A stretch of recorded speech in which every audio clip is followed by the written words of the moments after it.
So hello everyone, myself Ramesh Varshney and welcome back to my YouTube channel. So आज हम करेंगे chapter 11 algebra का एक और नया topic. So now let's get started. So आज हम जो टॉपिक करने वाले हैं वो यूज ऑफ वेरिएबल्स। ठीक है, यूज ऑफ वेरिएबल्स में हम इसके दो यूज करेंगे। पहले हम बात करेंगे इन ज्योमेट्री कि ज्योमेट्री में वेरिएबल्स का क्या यूज होता है, और इन अर्थमेटिक, है ना। ये ज्योमेट्री और अर्थमेटिक भी, ये भी है ब्रांच मैथमेटिक्स की और एलजेब्रा पर, है ना। एलजेब्रा में हम सिंबल्स, अल्फाबेट्स, इन सब के बारे में बात करते हैं। ज्योमेट्री में हम शेप्स, है ना, एरिया, पेरीमीटर, इन सब के बारे में बात करते हैं, एंगल के बारे में। अर्थमेटिक में हम नंबर्स, है ना, ऑपरेशंस मतलब प्लस माइनस डिवाइड मल्टीप्लाई, है ना, ये सारे जो हम, है ना, नंबर्स के बीच में लगाते हैं उसके बारे में बात करते हैं। ठीक है, ये तीनों ही ब्रांच ऑफ मैथमेटिक्स हैं। तो पहले हम बात कर लेते हैं वेरिएबल्स क्या होते हैं। वेरिएबल्स पता है ना, जिनकी वैल्यू फिक्स नहीं होती, वैल्यू चेंज होती रहती है, और ये किससे डिनोट होते हैं, स्मॉल लेटर्स अल्फाबेट के, है ना, जैसे ए बी जे, है ना, ऐसे ऐसे करके जेड तक। ठीक है, ज्योमेट्री में क्या यूज होता है।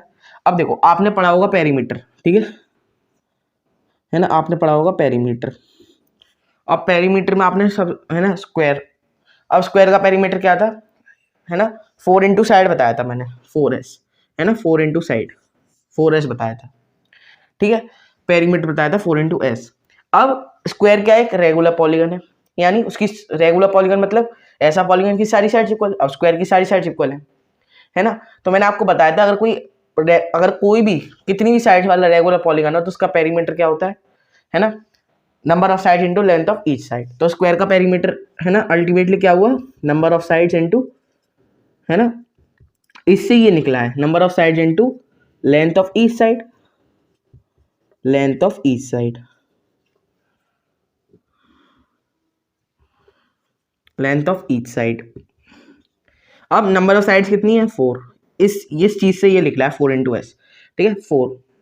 और लेंथ ऑफ ईच साइड क्या है। अब नंबर ऑफ साइड तो स्क्वायर में सेम ही रहेंगी 4, लेकिन लेंथ ऑफ ईच साइड बदलती रहेगी, है ना। इसके लिए इसे हम वेरिएबल मान लेंगे, है ना, वेरिएबल ले लेंगे। अब वेरिएबल में कुछ भी ए बी सी जी कुछ भी ले सकते हो, है ना। मैंने एस ले लिया था, तो पेरीमीटर क्या बन गया, 4s, है ना, पेरीमीटर क्या बन गया, 4s।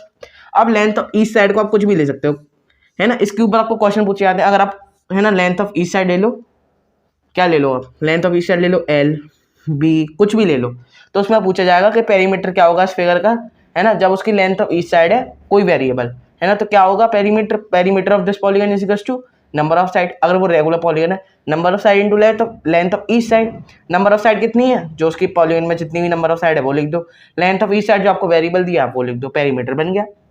ऐसे ही आपको हेक्सागन, है ना, रेगुलर पेंटागन की बात कर रहा हूँ। पेंटागन क्या होता है, 5 साइड पॉलीगन, और रेगुलर पेंटागन मतलब ऐसा पॉलीगन की 5 साइड है, पांचों की साइड इक्वल, है ना। तो पेरीमीटर क्या बन जाएगा, अगर मान लो आपको क्वेश्चन में साइड दे दी एस, है ना, तो पेरीमीटर क्या बन जाएगा, 5 इंटू एस, यानी 5s, है ना, 5s। अब अगर हेक्सागन है, रेगुलर हेक्सागन, है ना, और साइड दे दी आपको हेक्सागन, और साइड दे दी आपको क्या, एल, है ना। रेगुलर हेक्सागन मतलब 6 साइडेड पॉलीगन जिसकी 66 साइड्स इक्वल। रेगुलर मतलब सब चीज इक्वल, एंगल इक्वल, है ना, और साइड्स इक्वल। हेक्सागन, ठीक है, तो कितना आ जाएगा हमारा, 6 इंटू एल, पेरीमीटर क्या बन गया, 6l। ठीक है, पेरीमीटर बन गया 6l। तो ये ऐसे ही आप वेरिएबल का इस्तेमाल होता है ज्योमेट्री में। अब एरिया की बात कर लेते हैं। एरिया में देखो, स्क्वायर में क्या था, साइड स्क्वायर, है ना, यानी साइड मल्टीप्लाई बाय साइड। अब साइड को आप कुछ भी ले लो, साइड की लेंथ तो बदलती रहेगी, है ना। साइड आप कुछ भी ले लो, तो उसको यहाँ पे एल स्क्वायर लिख दो, ए स्क्वायर लिख दो, बी स्क्वायर लिख दो, है ना। बी स्क्वायर मतलब बी इंटू बी, है ना। बी स्क्वायर कैसे हो गया, इसकी पावर मैंने इसकी पावर मैंने प्लस करके बी स्क्वायर हो गया। ठीक है, ये चीज आप पढ़ोगे क्लास 7th में, मैंने आपको बता दी थी क्या होता है। ये होता है एक्सपोनेंट और ये होता है बेस, है ना। यानी बेस मतलब कोई नंबर पे, एक्सपोनेंट मतलब पावर, कितनी पावर है। अब बी की पावर 1 है यानी सिर्फ ये बी है ना। अब बी स्क्वायर है यानी बी इंटू बी, यानी 2 बार बी मल्टीप्लाई हो रहे हैं, तो बेस सेम है तो पावर ऐड हो जाएंगी, तो 1 + 1 कितना आ जाएगा, बी की पावर 2। ये कैसे आया, है ना, आप ये लेक्चर देख सकते हो चैप्टर 10 मेंसुरेशन में, उसमें मैंने सब चीज़ बता दी थी कैसे कैसे आया है। ठीक है, इसको आप और अच्छे तरीके से पढ़ोगे क्लास 7th में। ठीक है, तो रेगुलर हेक्सागन का पेरीमीटर 6l हो गया। ऐसे ही आपको रेगुलर नोनागन, डेकागन, ऑक्टागन कुछ भी पूछ सकती है। ठीक है, तो ये कुछ ऐसी बड़ा टॉपिक नहीं है, लेकिन मैंने आपको समझा दिया है ज्योमेट्री में क्या यूज होता है। अब एरिया में, है ना, अब मान लो रेक्टेंगल में क्या होता है, length into breadth, length into breadth. अब लेंथ को आपने एल ले लिया है ना, ब्रेथ को आपने बी ले लिया, सॉरी एरिया की बात कर रहा हूँ मैं, ठीक है। एल को आपने एल, लेंथ को आपने एल ले लिया, ब्रेथ को आपने बी ले लिया, है ना। जनरली लेंथ ऑफ ब्रेथ को एल इंटू बी लिया जाता है। अगर क्वेश्चन में कुछ और दे दिया है तो कुछ और ले लो, तो ये पेरीमीटर है ना, एरिया ये बन गया, ठीक है। अब मान लो पेरीमीटर है, तो पेरीमीटर क्या होता है, 2 इंटू है ना लेंथ और ये प्लस हमारी ब्रेथ, है ना। अब एल को, लेंथ को हमने एल ले लिया, ब्रेथ को हमने बी ले लिया, पेरीमीटर क्या बन गया 2 इंटू एल प्लस बी। तो वेरिएबल का इस्तेमाल करके हम फॉर्मूले बनाते हैं पेरीमीटर के एरिया की। अब ट्राइंगल की बात कर लो, half into base into height, है ना। तो बेस को हमने बी ले लिया, हाइट को हमने एच ले लिया, है ना। इनकी वैल्यू वेरी करती रहेगी, जरूरी थोड़ी ना कि हर ट्राइंगल की हाइट और बेस सेम ही हो, बदलती रहेगी। नंबर ऑफ साइड भी स्क्वायर की, sorry length, number of side तो सेम रहेंगी, वो एक कांस्टेंट है, लेकिन लेंथ ऑफ ईच साइड बदलती रहेगी। अब एरिया ऑफ ट्रायंगल में हाफ सेम रहेगा क्योंकि वो कांस्टेंट है, बेस और हाइट बदलते रहेंगे, तो हमने उसे वेरिएबल से शो करा, है ना। तो ज्योमेट्री में ऐसे आपका वेरिएबल का इस्तेमाल होता है, ठीक है। अब बात करते हैं अर्थमेटिक की। अर्थमेटिक में कुछ नहीं है, जो चैप्टर 2 ध्यान है आपको, होल नंबर जो मैंने पढ़ाया था, है ना, उसको आपने नहीं देखा तो नीचे प्लेलिस्ट की लिंक होगी चैप्टर 2, वहाँ पे जाके आप लेक्चर्स देख सकते हो। उसमें मैंने, है ना, आपको सारी, उसमें 3 प्रॉपर्टी के बारे में बात करी थी। पहली थी कौन सी, कम्यूटेटिव प्रॉपर्टी, कम्यूटेटिव प्रॉपर्टी। दूसरी कौन सी, एसोसिएटिव प्रॉपर्टी, है ना, एसोसिएटिव प्रॉपर्टी। और तीसरी कौन सी थी, डिस्ट्रीब्यूटिव प्रॉपर्टी। ये 3 प्रॉपर्टी के बारे में बात कर रहे थे, है ना। इनके ऊपर हमने एक्सरसाइज में क्वेश्चंस भी करे थे। पहली प्रॉपर्टी क्या आती है कि अगर 2 + 3 कर रहे हो, है ना, तो किसके बराबर होगा, 3 + 2 के, यानी 2 + 3 भी 5 होगा और 3 + 2 भी 5 होगा, है ना। तो यानी, है ना, या तो 2 + 3 करो या 3 + 2 करो, आंसर हमारा सेम ही आना है। और 2 को हमने यहाँ पे ए ले लिया, बी को हमने यहाँ पे, 3 को हमने यहाँ पे बी ले लिया, तो a + b = b + a, तो ये हमारी प्रॉपर्टी बन गई। अब यहाँ पे a और b क्या है, वेरिएबल्स है ना, a और b क्या है, वेरिएबल्स है, क्योंकि a और b की तो वैल्यू बदलती रहेगी। अब मैंने यहाँ पे एग्जाम्पल में 2 ले लिया, a की वैल्यू और b की ले ली वैल्यू 3, लेकिन ये बदलती रहेगी, है ना। a की वैल्यू 4 5 कुछ भी हो सकती है, b की वैल्यू भी कुछ भी हो सकती है ना। जनरली हमने a b से डिनोट करा, तो प्रॉपर्टी क्या बन गई, a + b। तो इन प्रॉपर्टी में भी हमारे वेरिएबल इस्तेमाल होते हैं। अर्थमेटिक में ऐसे प्रॉपर्टीज में वेरिएबल इस्तेमाल होती है, a + b = b + a। Associative में क्या था कि a + b + है ना c है, इसमें 3 नंबर्स आ गए, और a + b + c है, कि पहले आप a + b करो, फिर जो हमारा आंसर आएगा उसमें आप c ऐड करो, है ना। और ये किसके बराबर होगा कि आप पहले b + c कर लो, फिर उसमें a ऐड कर लो, है ना। एग्जाम्पल देता हूँ मैं ऐसे, 2 + 3 + 5, है ना, 2 + 3 + 5, 2 + 3 को हमने पहले प्लस कर लिया, यहाँ पे 3 + 5 को पहले प्लस कर लिया, 2 + 3 कितना हो गया, 5, 5 + 5 10, है ना, 5 + 3 कितना हो गया 8, 2 + 8 आ गया 10। यानी कोई भी 2 नंबर को पहले प्लस करके फिर उसमें तीसरा नंबर ऐड कर लो, है ना, चाहे वो 2 + 3 हो, चाहे वो 3 + 5 हो, आंसर हमारा 10 ही आना है, आंसर तो हमारा सेम ही आना है। तो एसोसिएटिव प्रॉपर्टी क्या होती है, इसमें हमने वेरिएबल से प्रेजेंट करा है, क्योंकि ए और बी सी की वैल्यू कुछ भी हो सकती है, हर जगह सेम थोड़ी ना रहेगी, ए बी सी की वैल्यू कुछ भी हो सकती है। तो इसमें हमने कैसे नोट कर दिया, a + b + c, है ना, ब्रैकेट में a + b फिर प्लस c, फिर a + ब्रैकेट में b + c। अब डिस्ट्रीब्यूटिव प्रॉपर्टी क्या होती है ना, डिस्ट्रीब्यूटिव प्रॉपर्टी सीखते हैं। डिस्ट्रीब्यूटिव प्रॉपर्टी में मान लो, है ना, 2 दिया है, मल्टीप्लाई बाय ब्रैकेट में 3 + 5, तो इसका मतलब क्या है, पहले आप 2 को 3 से मल्टीप्लाई कर रहे हो, 2 को 3 से मल्टीप्लाई कर रहे हो, फिर आप 2 को 5 से मल्टीप्लाई कर रहे हो, है ना।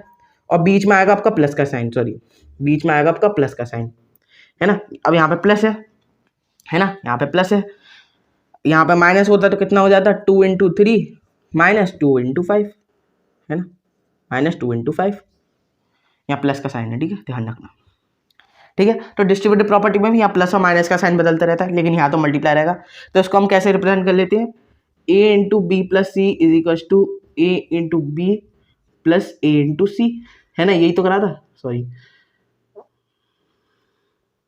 प्लस a × c, है ना। a को पहले हमने b से मल्टीप्लाई करा, फिर a को c से मल्टीप्लाई करा, और बीच में प्लस है, यहाँ पे था प्लस का साइन आ गया, है ना। अगर आपको ये चीज़ दी हो तो आप इसमें कन्वर्ट कर लो, ये चीज़ दी हो तो इसमें कन्वर्ट कर लो।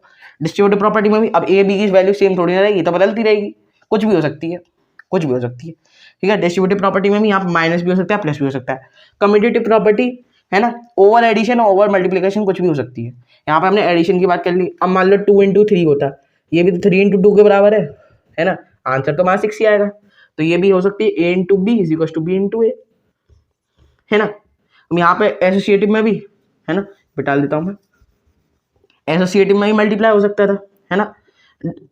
डिवीजन और सब्ट्रैक्शन का इसमें कुछ नहीं है कम्यूटेटिव एसोसिएटिव में।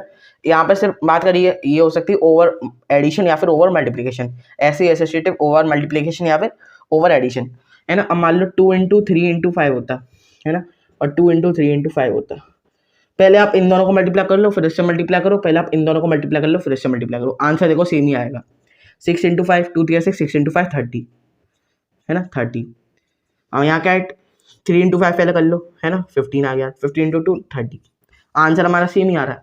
तो इसको हमने कैसे रिप्रेजेंट कर लिया, है ना, आंसर हमारा सेम ही आ रहा है। तो ये कैसी प्रॉपर्टी बन गई, ए इंटू बी इंटू सी, ए इंटू, है ना, बी इंटू सी, है ना। यहाँ पे हमने पहले बी इंटू सी करा फिर ए से मल्टीप्लाई करा, यहाँ पे हमने ए इंटू बी करा फिर सी से मल्टीप्लाई करा, लेकिन हमारा ये दोनों इक्वल है क्योंकि आंसर तो हमारा सेम ही आ रहा है ना। तो ये दोनों इक्वल है, तो ये प्रॉपर्टी बन गई। तो ऐसे अर्थमेटिक में इस्तेमाल होता है प्रॉपर्टीज में वेरिएबल का, ठीक है। प्रॉपर्टीज क्या थी, A into B, commutative, associative, distributive. अब यहाँ पे है ना नंबर्स तो सेम नहीं रहेंगे, वो बदलते रहेंगे, तो नंबर्स क्या है हमारे यहाँ पे वेरिएबल। तो वेरिएबल को हमने कुछ भी यहाँ पे ए और बी सी से रिप्रेजेंट कर लिया। क्वेश्चन में आपको कुछ भी दे दें, सी, है ना, F G H X Y Z कुछ भी दे दो तो आप उससे रिप्रेजेंट कर सकते हो क्योंकि आपको प्रॉपर्टी पता है ए इंटू बी, है ना, equal to B into A, है ना। ये क्या है A into B into C, bracket में पहले ए इंटू बी फिर इंटू सी, है ना, is equal to A into B bracket में फिर इंटू सी, है ना, सॉरी ए इंटू फिर ब्रैकेट में बी इंटू सी। तो ऐसी आपकी प्रॉपर्टीज में आप वेरिएबल का इस्तेमाल करती हो और कुछ नहीं था इसमें, है ना। इसमें कैसे क्वेश्चन आएंगे, है ना, कि आपको 3 नंबर्स दे दिए, इसको आप 2 तरीके से ऐड कर रहे हो, है ना, तो उसमें कौन सी प्रॉपर्टी है ना हो रही है। आपको क्वेश्चन में प्रॉपर्टी कभी कभार बता दी जाएगी, नहीं बताई तो आपको प्रॉपर्टी इन वेरिएबल को इस्तेमाल करके शो करनी है, और कुछ नहीं है इस क्वेश्चन अर्थमेटिक में, यही पूछा जाएगा, है ना। यहाँ पे क्या पूछा जाएगा कि कोई पॉलीगन है ना, कोई पॉलीगन है ना, उसका पेरीमीटर क्या होगा जब उसकी ये साइड, है ना, ये साइड हमें वेरिएबल दे रखी है एल एफ जी एच कुछ भी, है ना। तो पेरीमीटर क्या होगा, अगर वो रेगुलर पॉलीगन है तो उसका क्या होगा perimeter, number of side into length of each side. अब नंबर ऑफ साइड पुट कर दो, length of each side put कर दो, है ना। कोई भी आपको साइड की लेंथ दी हो, एल लो बी लो कुछ भी दी हो क्वेश्चन में, वो पुट करके हमारा पेरीमीटर आ जाएगा, है ना, पेरीमीटर आ जाएगा, ठीक है। अब एक आपको एक चीज बताऊं, ये चीज के ऊपर बहुत क्वेश्चन पूछे जाते हैं, है ना, कि आपको ये सर्कल है ना, ये चीज मैं आपको चैप्टर 4 में बता चुका हूँ, है ना। चैप्टर 4 में जो हमने सर्कल पढ़ा था उसके बारे में बता दिया था कि सर्कल में जो सेंटर से लाइन सेगमेंट जॉइन होता है सर्कमफ्रेंस पे उसे हम कहते हैं रेडियस, है ना। और जो 2 पॉइंट्स को टच करता है सेंटर से पास होते हुए लाइन सेगमेंट उसे हम कहते हैं डायमीटर, है ना। अब एक सर्कल में तो सारी रेडियस इक्वल होती हैं, तो डायमीटर क्या होता है, रेडियस का डबल होता है ना। डायमीटर क्या होता है, रेडियस का डबल होता है। अब यहाँ पे डी और आर भी क्या हमारे वेरिएबल है ना। डायमीटर को हमने डी से प्रेजेंट करा, रेडियस को हमने आर से प्रेजेंट करा, है ना। तो डी इज इक्वल टू 2 यानी diameter is equal to 2r के फॉर्म 2 इंटू रेडियस के फॉर्मूले में 2 टाइम्स के फॉर्मूले में हमने डी और आर का वेरिएबल की तरह इस्तेमाल करा। ये चीज आप खुद समझ लो कि डी और यहाँ पे वेरिएबल्स हैं क्योंकि आर की वैल्यू कुछ भी हो सकती है, डी की वैल्यू भी कुछ भी हो सकती है ना। तो यहाँ भी डी और आर वेरिएबल है, ठीक है। ज्योमेट्री में ऐसे वेरिएबल्स का इस्तेमाल करे जाते हैं, पेरीमीटर के फॉर्मूले में और भी बहुत सारे फॉर्मूले में, एरिया के फॉर्मूले में, ठीक है। और अर्थमेटिक में प्रॉपर्टीज में, है ना, जिसमें यहाँ पे नंबर्स को हम वेरिएबल लेते हैं क्योंकि नंबर तो फिक्स नहीं होते, कुछ भी हो सकता है वैल्यू, है ना। तो ए बी की वैल्यू कुछ भी हो सकती है, कोई भी नंबर हो सकता है, तो इसलिए हमने ए बी सी ले लिया। और यहाँ पे एक्स वाई जेड कुछ भी अल्फाबेट ले सकते हो, लेकिन वेरिएबल हमेशा स्मॉल अल्फाबेट में लिए जाते हैं, ठीक है। तो ये था आज का आपका टॉपिक यूज ऑफ वेरिएबल्स। सो आज की वीडियो में इतना ही। आज की वीडियो में हमने जो टॉपिक करा था वो था यूज ऑफ वेरिएबल्स, ठीक है। सो इस चैप्टर के नोट्स देखने के लिए इंस्टाग्राम पे फॉलो कर लें, लिंक बिल्कुल डिस्क्रिप्शन में टॉप पे, वहाँ पे जाके फॉलो कर लें, इस चैप्टर के नोट्स देख लें, ठीक है।